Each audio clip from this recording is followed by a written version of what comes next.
The old ball coach taking shots at Arch Manning, but are they justified? Locked On SEC starts right now. You are Locked On SEC, your daily podcast on the Southeastern Conference. Part of the Locked On Podcast Network, your team every day. And what's up, everybody? Welcome into Locked On SEC. It's great to have you guys along. Thanks for making us your first listen every day. Shout out to our everydayers. We're free and available wherever you get your podcasts and on YouTube, part of the Locked On Podcast Network, covering your team every day. And today's episode is brought to you by Monarch Money. Take control of your finances with Monarch Money. Use our code LOCKEDONCollege at monarchmoney.com.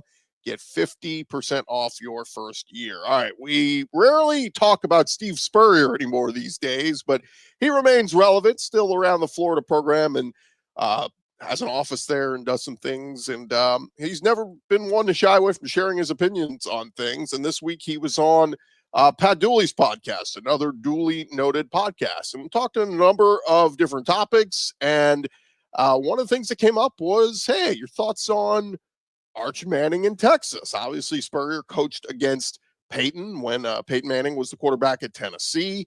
And, obviously, famously would take digs at Tennessee. The most famous one, you can't spell citrus without UT. We all remember that one. And so Steve Spurrier asked, hey, what's it like that, Arch Manning, the grandson of Archie Manning, the nephew of Peyton and Eli, is going to be playing or being the full-time starter now in the SEC over at Texas. And here's what Steve Spurrier had to say. He said, well, most people are picking Texas to win the SEC this year, and they've got Arch Manning winning the Heisman too. He said, my question is, if he was this good, how come they let Quinn Ewers play all the time last year? And he was a 7th round pick. So Steve Spurrier obviously taking a dig at Texas and Steve Sarkisian and Arch Manning. It feels like there's a lot of blame to go around here on who he's going after. But he went on to say, you'll have to ask Coach Sark, how come you played that one instead of this one? Hopefully he would say, because we thought this one was better than that one. Isn't that why you would play one guy instead of the other? Unless it was a discipline issue and there was no discipline or anything. If one guy's struggling, give the other guy a chance. Well, it's a really tough conversation because Quinn Ewers was good. Quinn Ewers was very good. Problem with Quinn Ewers was he couldn't stay healthy. And the times that he got hurt and was out last season, Arch he came in against UTSA and finished that game. He got the start against Louisiana Monroe and played that whole game. He got the start against Mississippi State and played that whole game. And I get it's not world beaters, but Arch got in there and did play. And look, there were some faithful Texas fans clamoring for more Arch Manning snaps. There were some even shouting for him to take over the reins at quarterback, to be the full-time quarterback at some point. I mean, this started when he first got on campus. I mean, when he finally got into mop-up duty 2 years ago against Texas Tech, he just went out there, took some snaps. He got standing ovations. So I get it. Look, he's the Manning name and being one of the top quarterback recruits out there in recent years. I mean, he's going to garner a lot of attention, and a lot of folks want to see Arch Manning get out there. But to me, look, Steve Spurrier, what he's missing here is we've had quarterbacks that have been very highly touted, but they've just had to sit and wait their turn, right? I mean, even people brought up the Florida thing with Chris Leak and Tim Tebow. Tim Tebow was thought of as his generational quarterback. He got in there. They had packages for him where he ran, but he was such a runner. It was running packages for him. I remember the jump pass he threw against LSU to beat them that year as a freshman. So, there was little things that they were able to do. And again, Arch got his feet wet last year. He actually got a couple starts. When they go up to Columbus in week 1 and play at Ohio State, it's not going to be his first rodeo or his first time starting. That will be the toughest opponent he has faced thus far, is starting a game in his college career. But of course, the Heisman odds are out there in a lot of different sports books. We'd encourage you to check out FanDuel. Anywhere from plus 300 to plus 600. Texas, of course, has not had a Heisman Trophy winner since Ricky Williams in 1998. But look, the era under Arch Manning gets underway. But I just think it's silly that, we're discounting Quinn Ewers. When Quinn Ewers was healthy, he was a really good quarterback. Look at what he did for Texas the last 2 years. He got him to the semifinals in the playoff both years. So, again, I get some Texas fans were critical of Quinn and, didn't like him as the guy all the time. And yes, there were some boo birds who were going, "Well, give Arch a chance, whatever." But in 10 games last year, 10 games played, Arch completed 67% of his passes for just under 1,000 yards, 9 touchdowns, rushed for 108 on 25 carries. Now, a big one of that was a 65-yard run against UTSA. So, but again, showed his wheels, his athleticism, more of a runner than his uncles Peyton and Eli. But again, going to start his first career game coming up on the road at Ohio Stadium in Columbus on August 30th. And to me, this is just Steve Spurrier being Steve Spurrier. He's always going to take digs when he can and take shots. But again, the quote, you get what he's saying, though, right? Like, "Oh, this kid's supposed to be so special. Why has he been sitting on the bench for 2 years?" Again, this happens. The same thing you could say about, I don't know, any other quarterback that sat and waited their turn. I mean, obviously, famously, Tua got in, behind Jalen Milroe when he struggled and had great success. But look at what, did I say Milroe? I meant other Jalen. So Jalen Hurts. So, you can even go back to look at, I don't know, last couple of years. So when you have a quarterback who sits and waits his turns, like a Ty Simpson in Alabama, what if he turns out to be great? There are people going to be clamoring, "Oh, why was Milroe starting ahead of this guy?" So it just always happens. It could happen with Gunnar Stockton this year. Let's say he blows up at Georgia. That's an awesome year. You're going to be like, "Man, why were they starting Carson Beck over this guy?" It's one of those things that it's part of college football and part of the process. So Steve Spurrier, never one to hold his tongue. But again, my question is, if Arch Manning was this good, how come they let Quinn Ewers play all the time last year? It's it's all about, how much does Arch get a chance to show what he can do right out of the gates? I do think at that first game opening with Ohio State in the opener, I do wonder if they're going to lean heavily on the run game, because there's been so much talk about how this offensive line, they think, it's a lot of new pieces, but they believe in it. They think they're ready. You bring back Trey Wisner in the backfield. You get CJ Baxter back off injury. I wouldn't be surprised if they go into that game and say, let's not fling it around the field. In other words, Arch won't need like a 400-yard day that day. Let's kind of establish the run, and let's try to run into Ohio State, and let's try to play really good defense. As we know, Texas is expected to have one of the best defenses in the country, because you look at the schedule and how it sets up. After that trip to Ohio State on August 30th, Texas comes home for 3 straight home games against San Jose State, UTEP, and Sam Houston State. Those are 3 games to get Arch all the reps he wants, all the comfortable throws, all the, season starting jitters out. And then they go on the road on October 4th to Florida. So to me, that's a perfect prime example of, don't, let's make sure that he doesn't lose us the game at Ohio State with a costly turnover or fumble or something like that. Play safe, game plan, run the football like you're supposed to be one of the better running teams again in the SEC this year. Find a way to win against Ohio State, and then you get to come home for 3 cupcakes and really use those as the primer to get ready for the stretch of your SEC schedule, which, like I said, will be at Florida.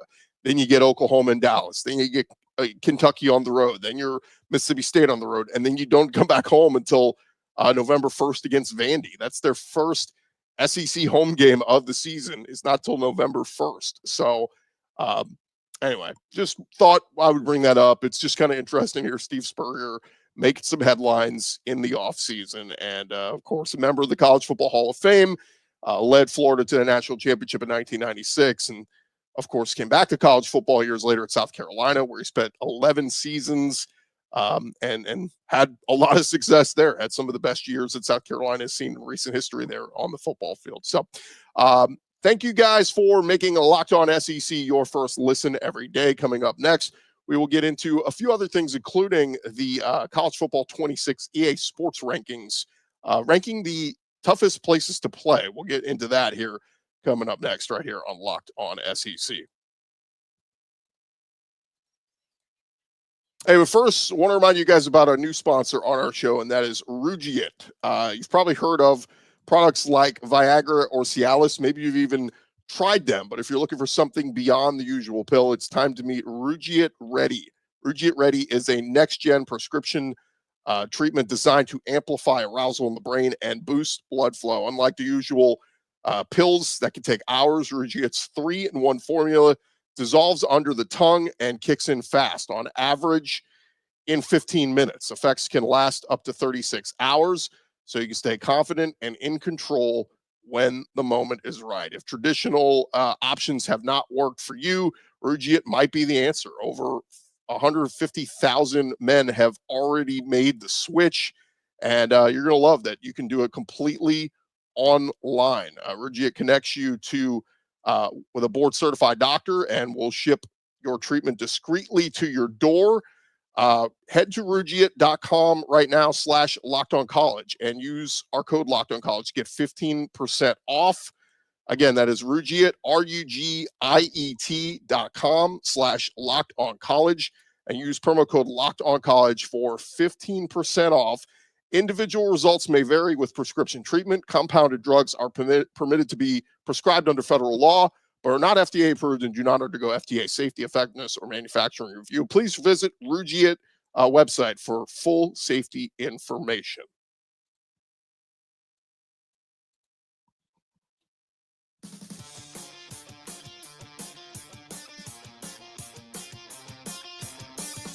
All right, rolling along here, Locked On SEC. Thank you guys for making us your first listen every day. Shout out to everydayers. Keep coming back and checking us out each and every day. All right, let's dive back into this as the new EA Sports college football game is almost out. And whether you're a gamer or not, it's still kind of fun to look at what they think of, what are some of the toughest places to play in college football with the EA Sports release just a couple of weeks away. They have the introduction of the Stadium Pulse feature, which will make it tougher to play in some of the toughest places to play in the college football game. So on Tuesday, EA Sports revealed the list of the game's top 25 toughest places to play. And let's take a look at the list. Coming in at number 1 on the list, it is Tiger Stadium.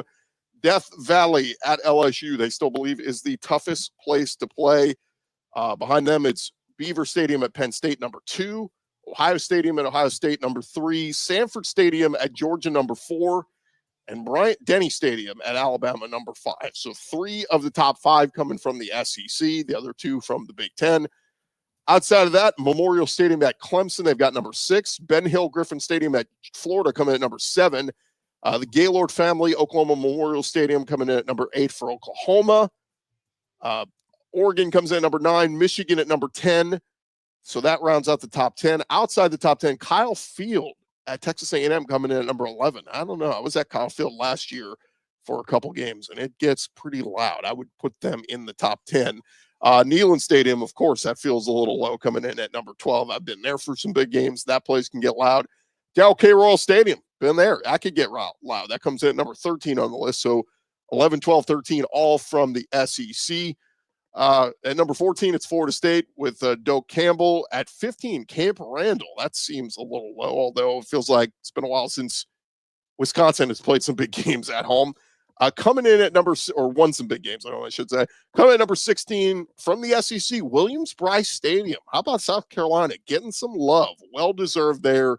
Gamecocks, certainly that place has gotten a lot louder, and some of their biggest wins last year were at home in that night environment. Coming in at number 17, feels like years past they've been higher on this list, but Jordan-Hare Stadium at Auburn coming in at number 17. Probably fair. I mean, still a top 20 place to play. And then rounding out the rest of the list, you got Washington at 18, Iowa at 19, Utah at 20, Notre Dame at 21. That feels like, years ago, Notre Dame used to be a top 10 tough place to play, but they come in at number 21. NC State at 22. I would not think of NC State as a tough home environment to play. Boone Pickens at Oklahoma State comes in at number 23. Spartan Stadium at Michigan State, number 24. And rounding out the top 25, how about Davis Wade Stadium at Mississippi State coming in at number 25? The Cowbells are real. I get it. Last year it was they weren't very good, but that's just because the team's not very good right now. But when Mississippi State is good, that is a tough place to play, man. Those Cowbells get clanging, and it is a hostile environment. So what do you guys think of the list? What would you change? Again, I think LSU at number 1 is fair. Georgia and Alabama both being in the top 5, I think is fair. Florida, think of that stretch last year where Florida started getting kind of together and getting themselves right. That Ben Hill Griffin was rocking with the Tom Petty blaring, and that place again. When the teams are good, that's the tough part about making this list is sometimes these teams are down. It doesn't mean it's still not a top 25 place to play. It's still a tough place to play, but it's compounded when that team is good, right? When that team is ranked in the top 10 and they got a really strong team, it makes these environments that much more tough and that much more dangerous to go in. And, I could think of being at Kyle Field for some of the Johnny Manziel games. I could think of being at Neyland for some of the, during the Phil Fulmer era. I mean, that place was rocking. DKR, I've been there a couple times in Austin for some big home environments. That place can get really loud. Of course, Auburn, I've been to some defensive slugfest games there. That one is just, again, very, very strong. And so who on this list would you include? I mean, I think there's been times where Arkansas can be very strong. There's been times where I think, Vaught Hemingway can get loud and can get rocking when they're really good. So again, just kind of running up and down this list and seeing who was left off or who, what changes you would make. I could tell you, I think Kyle Field belongs in the top 10, but I also feel like Tennessee belongs in the top 10. I just feel like those two belong up there a little bit more. I like seeing South Carolina come in at number 16. It's a fair list, though. I just the only thing that kind of bugs me is the Beaver Stadium at number 2 from Penn State. I think I saw who was it? One of our buddies, Graham Coffey. He tweeted out. He said Penn State did not score an offensive touchdown at home against Ohio State this season, and they are 2-7 in their whiteout games against teams ranked in the top 15 out of the AP poll. But sure, let's call it the second toughest place to play.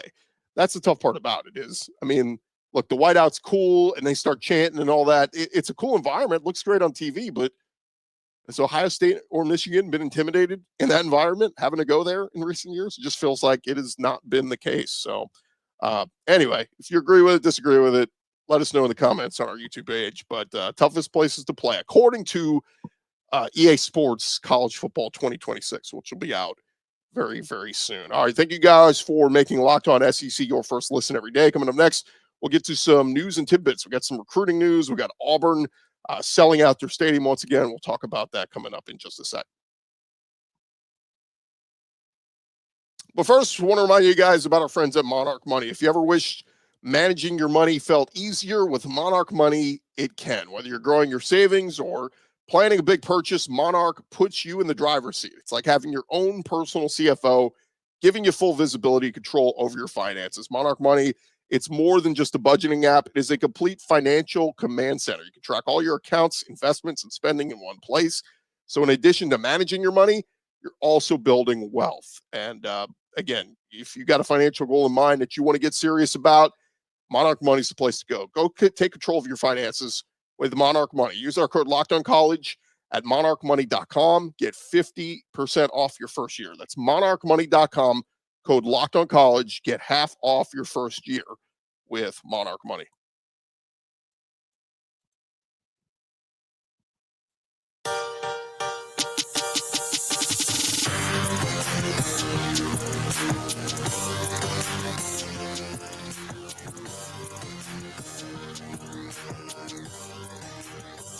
All right, roll along here. Locked On SEC. Part of Locked On Podcast Network, covering your team every day. All right, we got some tidbits to jump into. So let's dive into it. Let's go around the conference. So we start over at Auburn, as for the third consecutive season, Auburn has sold out all public season tickets. Auburn says the 2025 total is at 63,500. That includes 4,000 new season ticket holders. Numbers do not include student season tickets, which start later this week.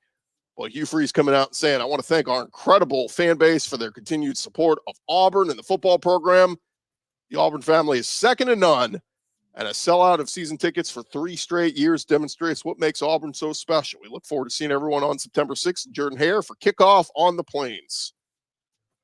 Well, that's great, Hugh, but the other part of this is you got to win football games, and so far they've not done a ton of that. 2 years on the Plains, Hugh Freeze is 11-14, only 5-11 in conference play. Went 6-7 year one, went 5-7 in year two. John Cohen, their AD, saying, selling out Jordan-Hare Stadium for a third straight year is a testament to the Auburn men and women's unrivaled commitment to this university. Thanks to our fans for your support of our student athletes. So, Auburn, you got a lot to prove this year. For Hugh Freeze, man, the recruiting has not gone great this last week or so with a couple of decommitments, but still time to make it up. But he's got the one saving grace the last couple of years has been, Hugh's had top 10 recruiting classes. He's been recruiting really well. Right now, you're losing on the field, and the 26 recruiting class isn't looking the best. So still some work to do. Now, that said, Auburn did pick up a commitment from an offensive lineman this week. Nikau Hepi, H-E-P-I, out of New Zealand. He's been developed by the NFL Academy Asia Pacific campus, and he's 6'7", has the size to potentially be a very quick contributor there at Auburn. Rated as a 3-star prospect, a number 72 offensive tackle. Well, according to this, it says in the country, but I guess not in the country if he's coming from New Zealand. But 6th player to commit in Auburn's class so far for 2026. They got a lot of ground to make up here. Over at Kentucky, they picked up a wide receiver out of the state of Georgia named Dallas Dickerson. He announced on social media on Tuesday. He's 6'1", 180 pounds, rated a 3-star, the number 54 player from the state of Georgia, the number 72 wide receiver in the class of 2026. That puts Kentucky now at 10 player commitments for 2026, ranked 66th nationally on the composite. I know Mark Stoops wants to get that class at least into the top 50, if not perhaps the top 40. But Dickerson was recruited. He had offers from the likes of Florida and Cincinnati and NC State and Oklahoma. So good addition there for their recruiting class. How about over at Oklahoma? Brent Venables picking up a pass rusher in their class of 2026. 4-star edge Daniel Norman. He's headed to Oklahoma. He's from Fort Lauderdale, was heavily recruited by the likes of Miami and Colorado. One of the websites has him listed as a 3-star, one as a 4-star. So depending on where you look up his ratings, but 24/7 Sports has him as the number 32 edge in the country, the number 62 player from the state of Florida. He's the 13th commitment to Oklahoma so far. Goes to St. Thomas Aquinas down there in Florida. So we'll have to get our buddy Brian Smith's thoughts on the new Oklahoma commit Daniel Norman. I'm sure he has gotten his eyes on him recently. And as we start to wrap up here, some baseball news. We've been talking a lot about LSU on Monday winning a championship and the success of the SEC. Well, the TV ratings are out, and more than 2 million people watched LSU complete their sweep of Coastal Carolina over the weekend as the Tigers won their 8th College World Series title. That comes from Sports Media Watch on Tuesday. According to their report, the series averaged 2.5 million viewers across both games. That is good enough for the most watched College World Series final sweep since the format moved to a 3-game series back in 2003. Their game on ABC and ESPNU reached 2.78 million viewers. It's down slightly from last year's Game 2 between Tennessee and A&M, but still the 6th largest College World Series game ever on the ESPN networks. And this year's final series between LSU and Coastal is the 4th most watched since the format changed back in 2003. And LSU has played in 3 of the top 4 most watched finals series. So congrats to Jay Johnson and his staff getting the big TV ratings and folks tuning in. I did see one other recruiting note. Let me just throw this in here for Brian Kelly and LSU. They missed out on Bo Bentley on Friday. Of course, that was the quarterback, that 4-star quarterback that was down to LSU in Oklahoma, took a visit to Oklahoma, and ultimately committed to Brent Venables and the Oklahoma Sooners. So LSU is looking for a quarterback. They're one of the few SEC schools that does not have a quarterback in their class of 2025 or 2026, I should say. And they are setting their sights on one out of the state of Texas. Out of California. Bo Bentley's from Texas. Out of California, 3-star quarterback Bryson Beaver. He has been highly recruited by Oregon as they're looking for a quarterback for their class, but LSU offensive coordinator Joe Sloan and the Tigers looking to make a late push for a guy that many consider an underrated passer out there. So Beaver, he was invited to the recent Elite 11 competition, was listed as a top quarterback who improved his stock at the competition. And like we said, an up-and-coming quarterback prospect in the class of 2026 out of Murrieta, California, Bryson Beaver. So, yeah, look, LSU's had a great track record of successive quarterbacks when you go back to from Joe Burrow to Jaden Daniels, both those guys in the NFL doing their thing. They're going to have Garrett Nussmeier this year. We'll see what he does. If he has success, gets to the NFL. So the door is open there. Of course, they had the kid, Michael Van Buren, transferred over from Mississippi State, who played last year as a true freshman, looked really impressive at times. He's the backup to Nussmeier. Presumably, he's the quarterback of the future for LSU. So it's really hard right now when you talk about quarterbacks and, you know, this day and age of the transfer portal, who's going to sit and wait their turn, right? I mean, Jackson Arnold comes into Auburn to be the starter. Let's say he's good this year. Let's say he has another year. Does Deuce Knight sit and wait his turn? At Alabama, you got Ty Simpson. If he's really good, is Keelan Russell going to sit and wait his turn? Does he eye the portal down the road? It's just a lot of stuff in this day and age of college football that's just a little unsettling if you're a college football fan, because you're going, yeah, we got this kid. He's on campus. We love him, but is he going to stay? Is he going to stick it out? So it's a new age of college football, and everybody's on a one-year rental. That's all it is. I hope you can hang on to the good ones, but, you know, play this thing out and see who sticks and who goes. All right, that's going to do it for this edition of Locked On SEC. Thank you guys for making us your first listen every day. For your second listen, you can check out the Portal Show with Brian Smith. He's got all the latest rumors and signings in college football. Be the most informed fan of the rapid changes of the college football landscape. Find the Portal on YouTube or wherever you find your podcasts. I'm Chris Gordy. This has been Locked On SEC. We'll talk to you guys tomorrow.